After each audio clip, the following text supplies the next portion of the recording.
Hi, I'm Mark at the Caravan Place, and today I'm going to show you how to work and operate the Bailey Unicorn Vigo.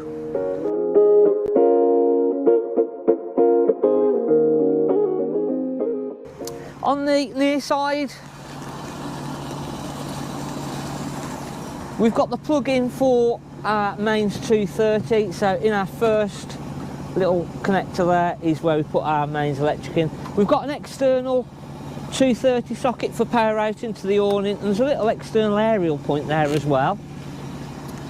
Locker underneath of our front seats, and then we've got a little external gas barbecue point. We've got the Alco chassis, so we've got the Alco ATC and the Alco stabilised hitch head on this one. And then our water connection is the whale. So this literally drops into our Acrol, plugs into the side, and there's a little catch there that just clips that in, so just make sure that's held in. Got the flue for the Aldi central heating, so that will just be the flue for when it's working on the gas. And then our gas locker, we can put two 6 kilogram bottles in here. Set up on propane, it's on the quick wheel, so it's literally just do this up by hand. You don't need any special spanners or anything like that, and then just turn the actual gas bottle on at the top, and that is in. Again, always just make sure those bottles are secured in when you're using the caravan. At the back we've got our flush for the cassette toilet, and then the actual cassette is in the bottom. Just up the top, as it's getting a little bit colder this time of year now, this is the drain off for our flush water. So over the winter you'll want to drain this to make sure it doesn't freeze up, and then the actual cassette works just in a normal manner.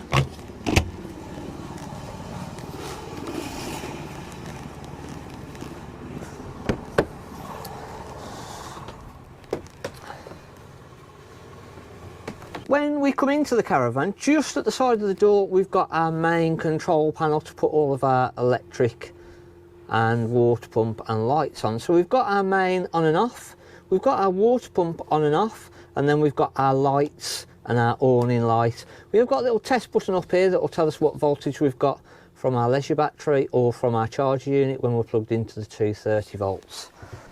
Just underneath of the fridge is where all of our main trip switches for our 230 volts and all of our little fuses are.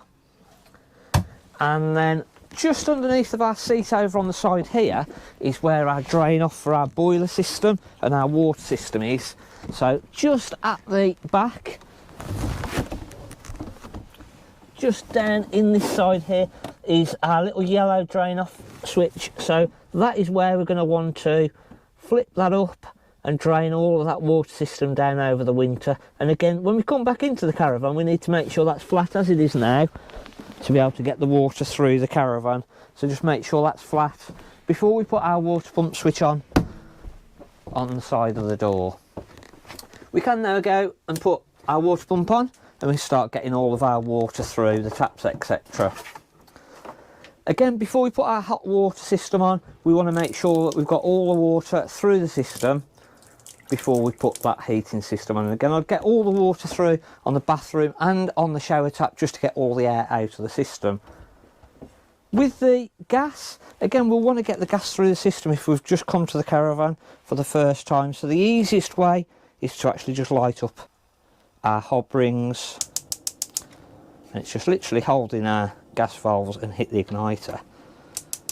We have also got the electric ring at the back there, and again, when we turn this on, we'll get the little light just to let us know that that is on there.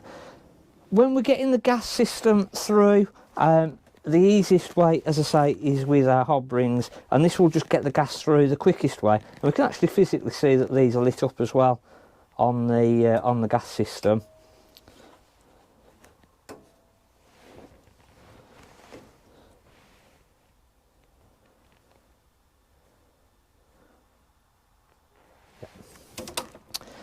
We've then got our grill.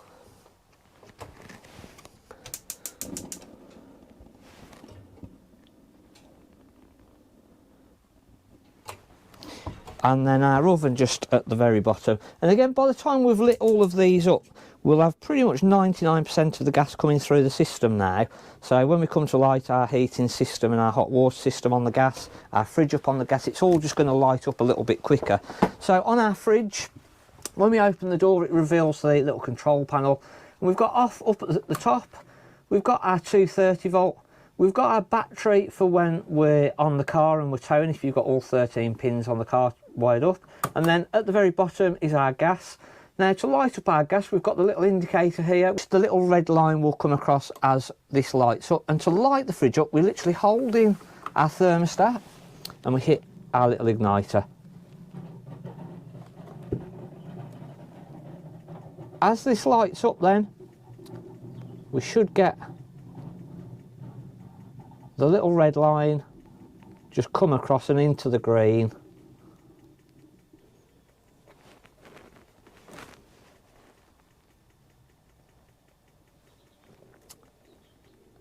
Again, it can take about 30-40 seconds to light this up, but then we should get the little red indicator come across. Keep the gas valve, the thermostat valve held in, and again, once this little red line has come up into the green and stayed in the green area for about 30 seconds, we can then release the gas control valve, and that then will stay up into the green. Now, to adjust the temperature either on the gas or the electric side of the heating is just our thermostat control dial here, so we just use that for the gas and the electric. Again, once that's stayed up into the green, we know that that's lit then, and that then is running on the gas for you.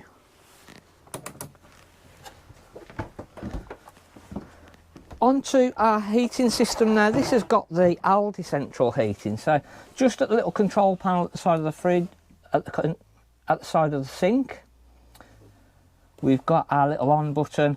Now, we always need to make sure that in this top right hand corner we've got that little plug symbol, and that will let you know that the power from the 230 volt is actually coming through to the heating system. The little circular one just at the top there is just letting us know that the heating system is ready to work. And then we've got our temperature, which is a chilly 3 degrees inside the caravan at the moment. Press our menu button, and then this is where we can actually set all of our settings. So our top one is our temperature of what we want the caravan to be inside of the caravan. So we can take that up or down and set that to what temperature that we want the caravan to actually be inside. We've then got our hot water, so we've got off, we've got on. So the middle setting is what we're going to use the hot water on 99% of the time, and that will be our normal setting. But we have got an option for a boost. Now, when we put it on that full power setting, which is the boost, it will boost all the power to the hot water system for about 30 minutes. Now, in doing so, it will turn the heating system off. So if you put that onto the boost, just remember that the heating system isn't going to work. And if you want the heating and hot water on, you've got to run it on that middle setting, and that will do both your hot water and your heating all together. We've then got our power settings, so we've got our electric, so we've got either 1 kilowatt, 2 kilowatt or 3 kilowatts of power, and we can then set that to what we want the system to run on. And then if we weren't on a 230 hookup and we just wanted to use the gas, we've got the option there just to press our gas, and that will then run that system on the gas for us. Just above the kitchen area, we've got our microwave. Now, this is the Eco microwave, so we have to press our little Eco button to wake this up, and then we can just use it as normal. We've got a quick 30-second start, a stop, and then we've got all of our little different settings in there as well. Now, I'd always recommend when we come to travel with the caravan, just remove this microwave plate. Just pop this either in the sink or just under one of the cushions, just for safe travel. At the back, we've got our cassette toilet. In the bathroom, we've got the little pull cord that puts our lights on, and then just a normal cassette toilet. So we've got our flush water that will put our flush water through the actual cassette, and then to let everything through into the bottom is our little grey handle just at the very bottom. So push it towards the back of the caravan to open it, and then back towards the front just to close that back off again. Hopefully we've give you a quick start guide there of where everything is and how to operate everything. If you do get stuck with anything, let us know. Thanks, I'm Mark at the Caravan Place.